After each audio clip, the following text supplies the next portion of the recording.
Hi, welcome to Focus on Liberia. I am the West African correspondent, Edward Amara. Welcome to a special edition on the weekend. Focus on Liberia, West Africa programs normally come through Roundtable Africa. This evening we have important but queer news. Maybe we can some can describe it as queer if you really want to describe it so. But based on the prevailing circumstances in West Africa, especially in countries like Guinea, we are expecting that news like this can actually emanate. We all know how West Africa is being led by certain countries in West Africa have been led by military juntas, and with that, it provides a platform where things like insurgent, unlawful overthrow of government as they actually came into power can easily be facilitated.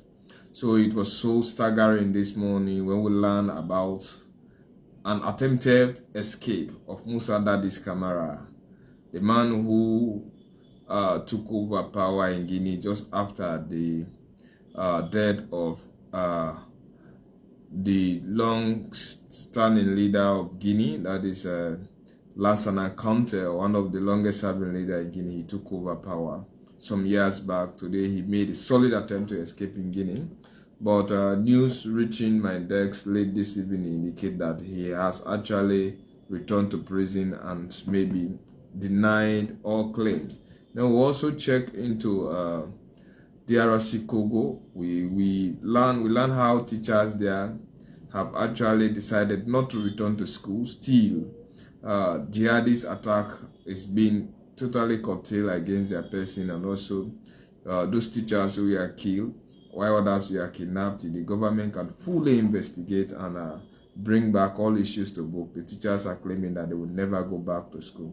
Then finally, we see how Ghana health minister have actually been squeezed towards the wall to ensure that they come back with the renal health unit.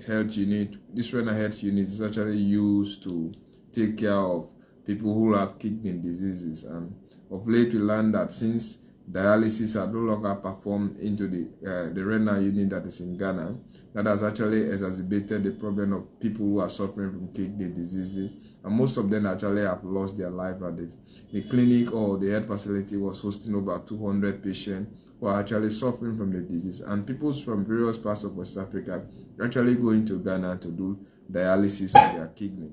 And based on the information we collected, dialysis is actually performed in Ghana for $190 3 times per week. Unfortunately, when the clinic was shut down few months back, it stopped, and those who could not afford to perform dialysis in private clinic, where the charges are so high, they resulted to dying. About 19 of the 200 patients have actually lost their life.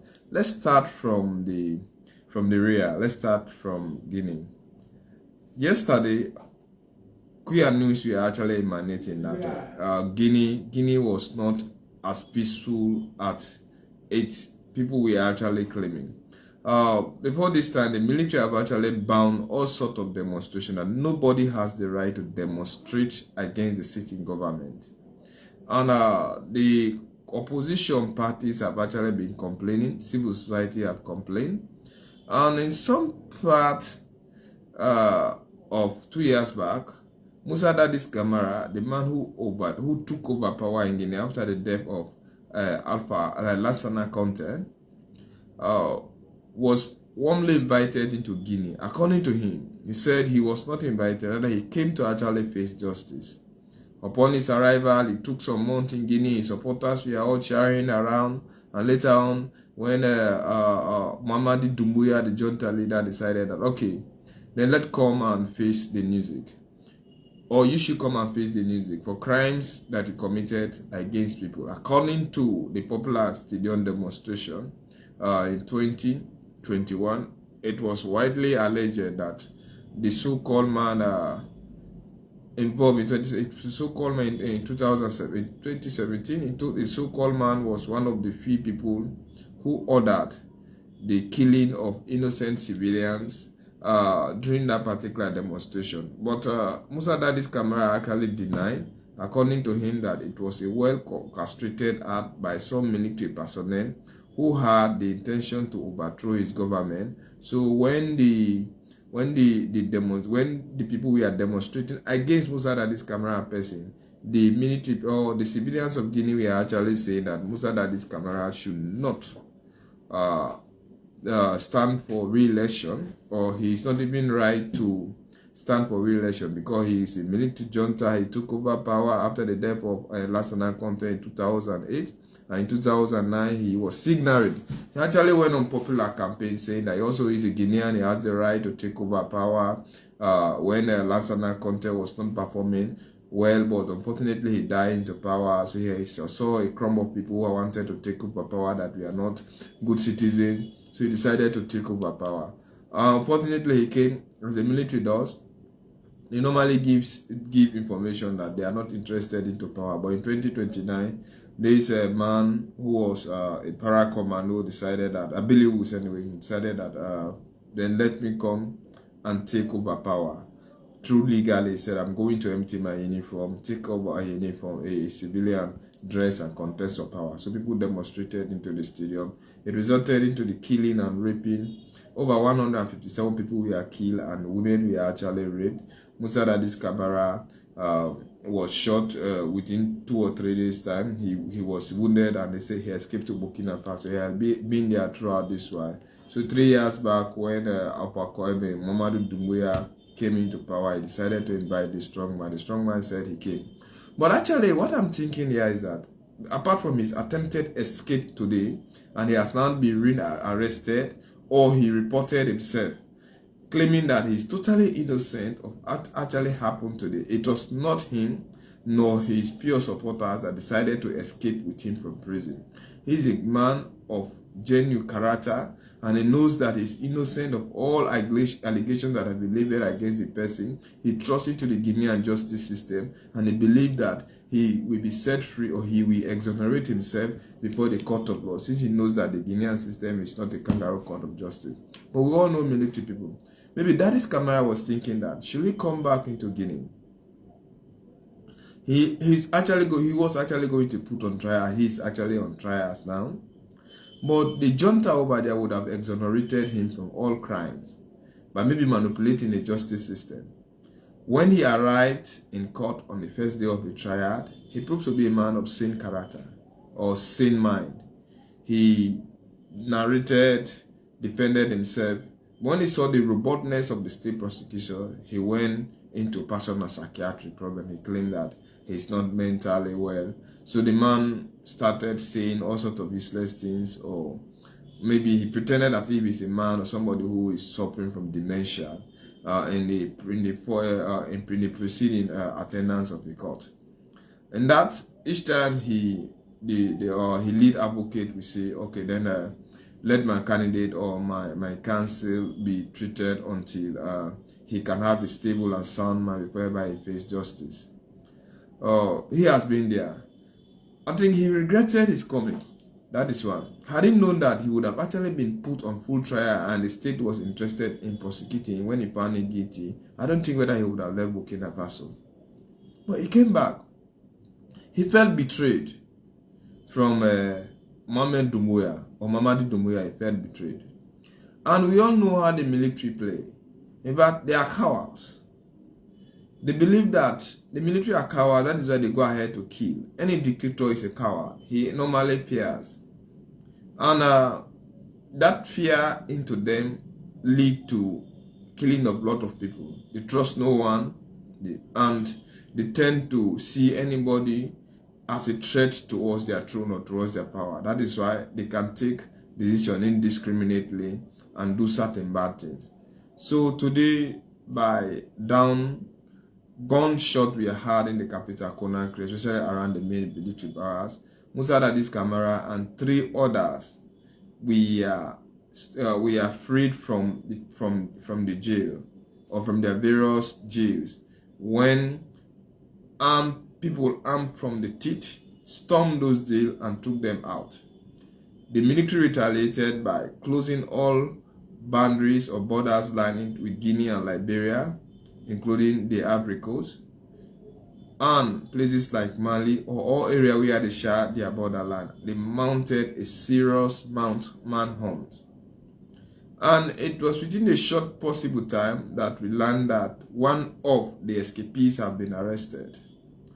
Before 6 to 7 o'clock p.m., we learned that Musa Daddy's camera, some people were actually claiming that Daddy's camera willfully turned himself in, while others said he was actually being apprehended. Upon his return to prison, he said that he is a man of integrity. He trusts into the Guinean justice system, and he knows that he is innocent of the crimes that he has been alleged of having committed. He did not orchestrate the attempted escape today, and he did not even know nor had any previous contact with those who came and forcefully made a way with him out of the prison. And is a happy man having returned. He knows nothing about what he said. So this is very ambiguous, queer, and we are watching out what the preceding may be. We saw the Guinean Defense Minister Charles Alfonso Wright announce that those who escape previously today, they will actually be hunted, and all those gunshots that we had, we are in defense of the military, and everybody who participated into making a solid attempt to make away with these state-called criminals are going to be brought to book, and the law will take a heavy hand against their persons. Now that this camera is back, and he claimed that he will exonerate himself. He did not orchestrate the attempted escape. He did not know those who came and stormed the prison and took him out and 3 other persons. He did not have any previous contact with them, or in short, he knows them not. He has never communicated with them. He is not in any way connected with the attempted escape. He is actually involved in the middle, maybe because of his person, but he knows nothing about what happened.